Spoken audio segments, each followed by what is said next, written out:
Between Wednesdays, just trying to get by to the next fix. Living between Wednesdays, prefer the comics over the Netflix. What's up, folks? I'm your host Konrad on Wednesday Night Reviews, and from superheroes to average Joes, here's what I read this week. So I got to check out Overflow, which is a new graphic novel that you can get in the links down below. It is a really fun book with a lot of great art in it. For quick reference, I feel like Overflow is a mix between something like Criminal Minds and maybe Blacklist, something like that. Overflow focuses on Ava Lee, who is a PI, and basically her brother recently has been arrested, and her whole thing is that she wants to obviously prove him innocent. Interestingly, her brother is with the U.S. military, and the reason he was arrested is that he was on an operation between the U.S. and Russia, and basically, this is set in the future, he's a mech pilot.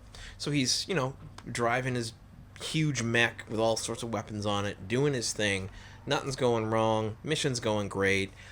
All of a sudden, this big skull pops up on his screen, hacks him, takes over, he has lost control of the mech, and he opens fire on the Russian troops, causing fatalities, and of course an international incident. So immediately, he's arrested. And this is where Ava's story sort of starts cascading into intrigue and conspiracy and all sorts of weird stuff. So Ava immediately jumps over to her friend Sharon, who's a police officer who she used to work with, and basically asks her for help and guidance when it comes to figuring out if her brother did anything wrong and then trying to prove otherwise. And what I loved about the book was it took you down this sort of rabbit hole of the investigation where we meet all sorts of people who are in certain ways connected to all the events.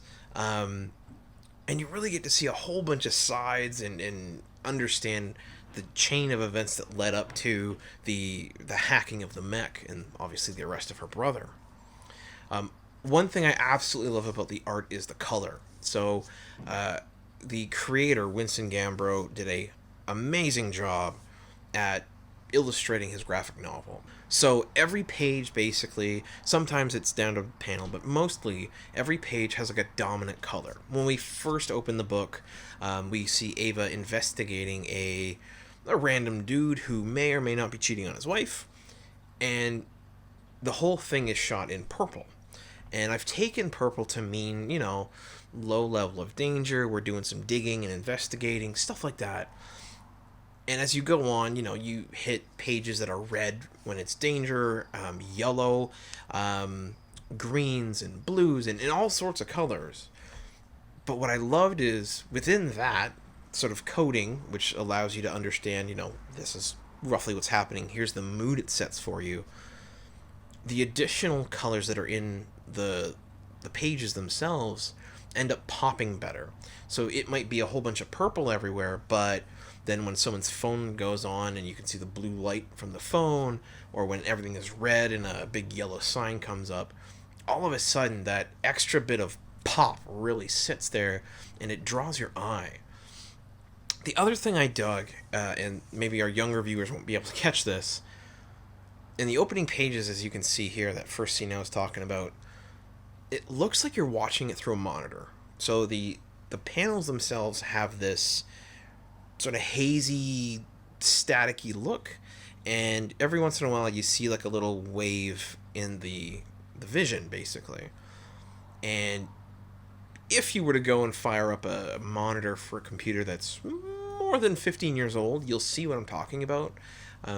It's a wicked effect, and what I really enjoyed was, given the nature of the story being about, hackers and everything like that, the more events that happen as the story unfolds, when action happens, you actually get fragmentation.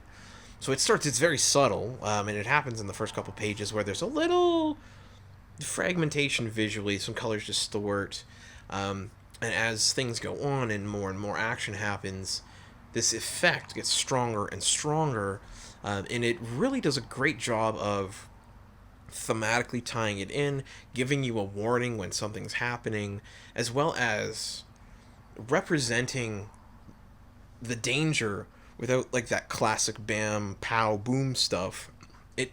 It's really taken on its own look. And it stylistically, this book kills it. The writing itself is also great. So one thing I loved about Overflow was I never felt stupid. So I have read a fair bit of science fiction. I've watched a lot of science fiction, and I never truly follow along. Some shows, like The Expanse, do a great job of explaining a lot to you, and they info dump in just the right amounts that you can actually understand what's happening. A lot of other science fiction, they throw random words at you and make you go, uh-huh. Well, Overflow kept it simple. It gave you just the right amount of information that you need to understand, but kept it basic. So you're not going to learn to program by reading Overflow. You're not going to learn how to hack a computer by reading this. But as a reader, you're going to be able to understand how things work.